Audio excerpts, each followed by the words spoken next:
As a conservatory graduate with enough skill to seriously pursue a career as a pianist, I often found myself frustrated by the comparisons made between myself and less skilled amateurs who merely played chess for fun. This irritation was compounded when observing the dynamic between my oldest son and his wife. Despite my son's musical talent, his wife often looked down on him, considering herself superior due to her background in music education. Even when his own playing was being mocked, my son chose not to respond, exhibiting a lack of confidence that left him submissive to her demands. It pained me to see my son belittled and dominated mentally, and I couldn't help but wonder why he remained in such a toxic relationship. Despite being a kind and attractive man, he seemed resigned to endure her demeaning behavior. These thoughts weighed heavily on my mind as my husband and I coincidentally encountered my son and his wife at a jazz bar.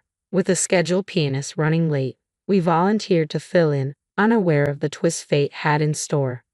I'm Melissa, 72 years old, happily living with my husband James. With our eldest son Thomas married and my husband retired, we relish the freedom to indulge in life's simple pleasures. One such joy is our shared love for music, often enjoying impromptu jazz sessions together. However, our contentment was marred by our strained relationship with Thomas's wife Amanda.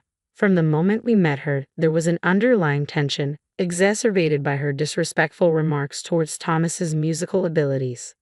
Amanda's disparaging comments during our first meeting shocked me.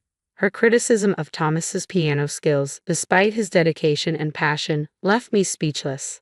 While my son's heart had been broken by past failures, Amanda's callous remarks only served to deepen his wounds. Despite Thomas's attempts to downplay the situation, his discomfort was palpable. It was heartbreaking to witness my son's confidence shattered by his own wife's cruelty. As the evening unfolded, tensions reached a boiling point when my husband finally confronted Amanda's disrespect. Despite his anger, she remained unfazed, further cementing my concerns about her character. In that moment, I couldn't help but question how someone could be so blatantly rude, especially when meeting their future in-laws for the first time. I didn't feel any love toward my son. "Thomas, are you sure you want to marry her?" I asked, hoping he would reconsider. "Yeah, the only woman who'd want to marry a guy like me is Amanda," he replied with a tone of resignation. "That's not true," I insisted, but he remained adamant. His voice carried a hint of pain, a stark contrast to his usual humility. Despite my objections, Thomas went ahead with the marriage. But since then, he seemed trapped under his wife's control. She shunned household chores, claiming they'd harm her hands, leaving everything for Thomas to handle. He sounded miserable whenever he called, but he refused to entertain any notion of separation. I couldn't comprehend his reasoning until one day, while shopping for my husband's birthday gift, we stumbled upon Amanda in the mall, arm in arm with another man. "Is that Amanda?" Thomas muttered, his voice tinged with disbelief. As we confronted her, she showed no remorse, brazenly admitting to her affair. My son's face strained of color as he struggled to process the betrayal. In the midst of the confrontation, Amanda turned her attention to Thomas, belittling him with callous remarks and attempting to manipulate him into staying with her. But despite her attempts to control him, I urged Thomas to break free from her grasp. It pained me to see him subjected to such cruelty. In the end, as Amanda tried to convince him of his dependence on her, I pleaded with him to see his own worth and to not succumb to her manipulations. "Thomas, you should break up with her," I implored, my heart heavy with concern. "Sorry, Mom," he replied, his voice tinged with resignation. "I will break up." "Why?" I asked, perplexed. "You wouldn't understand. You're good at everything.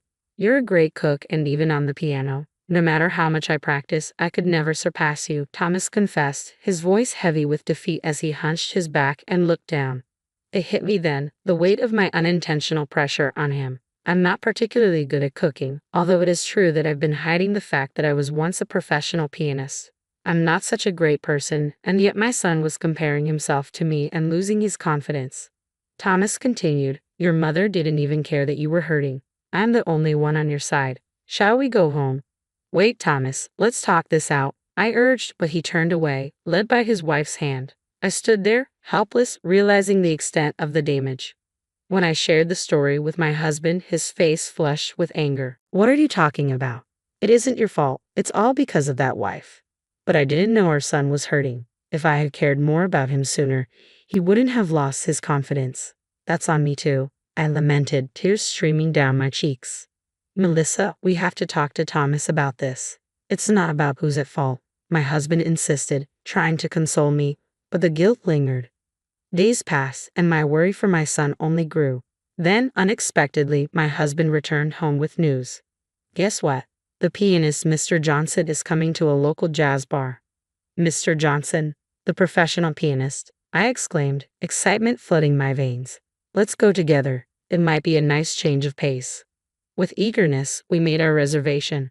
However, on the day of the event, a typhoon struck, halting transportation. Determined, we trudged through the rain, arriving at the venue to find a resilient crowd eagerly awaiting Mr. Johnson's performance, despite the adverse weather.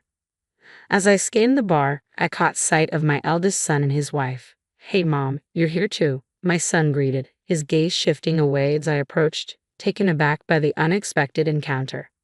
Oh, you guys are here too, I replied, attempting to diffuse any tension. We like Mr. Johnson's music. I wonder if those who just play as a hobby can truly understand the charm of Mr. Johnson. I had the privilege of being taught by him as a guest instructor during my conservatory days, my daughter-in-law boasted, much to my annoyance. Despite my irritation, I chose to remain composed, unwilling to start a confrontation just as the performance was about to begin. As the anticipation for Mr. Johnson's arrival grew, the bar began to buzz with excitement. However, the staff appeared flustered, and the owner took to the stage, offering an apology. I'm terribly sorry, but due to the typhoon, Mr. Johnson's arrival has been delayed. It will take at least an hour and a half until he arrives. I must ask you to wait. No way. We came all the way here in this terrible weather, and what are we supposed to do in the meantime? The audience erupted in discontent. It's such a disappointment. Even if we ate, we'd be done by the time he arrived. My daughter-in-law chimed in with her usual rudeness. Frustrated murmurs spread through the crowd, with some patrons preparing to leave despite the rare opportunity to hear a live performance. Unable to sit idly by, I turned to my husband with a proposal. Why don't we perform? I suggested. We could be a placeholder until Mr. Johnson arrives. What do you think? What are you saying? People came here to listen to a professional performance. They're going to heckle your amateur piano playing, my daughter-in-law scoffed, but I paid her no mind, focusing on my husband's response. Understanding my determination, he nodded in agreement. Sounds like a plan. Let me talk to the owner. After a brief conversation with the owner, we climbed onto the stage, heartbeats racing as we prepared to perform. Luckily, the jazz bar had a drum set, and with our nerves somewhat calmed, we exchanged a glance and began to play. As the first notes filled the room, the once noisy audience fell silent, captivated by our impromptu performance. Before we knew it, even those who had been preparing to leave had taken their seats, drawn in by the music. Both my husband and I felt invigorated by the energy of the crowd, improvising and engaging with the audience, eliciting laughter and applause.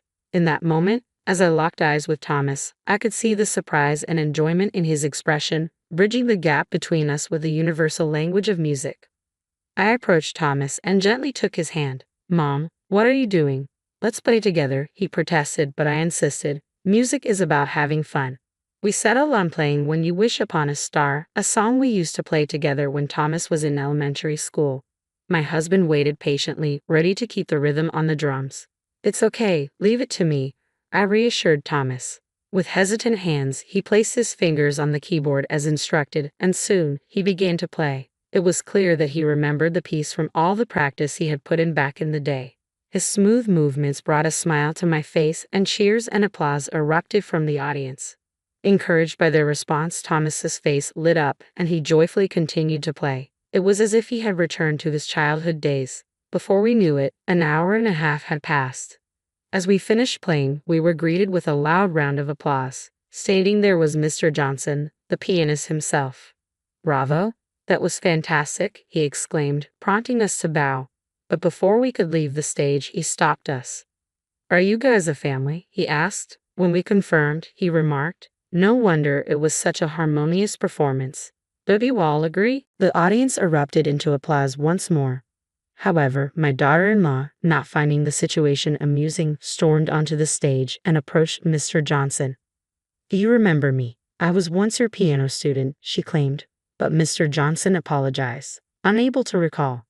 Undeterred, she insisted on performing, boasting about her aspirations to be a professional pianist. With a malicious grin directed at me, she began to play, expecting praise. However, Mr. Johnson's response was unexpected. After listening quietly, he remarked that her performance was pretty ordinary and lacked charm. In a fit of embarrassment and anger, my daughter-in-law challenged him, only to be met with a blunt critique of her lack of taste and musicality. As she glared at me, I felt a sense of satisfaction. Mr. Johnson then approached our table, intrigued by our musical backgrounds. When he learned my name, recognition rippled through the audience, and he grabbed my hand, his eyes shining with curiosity. "I'm a fan of yours, Melissa," Mr. Johnson exclaimed, surprising me. "Me? Really?" I replied, taken aback.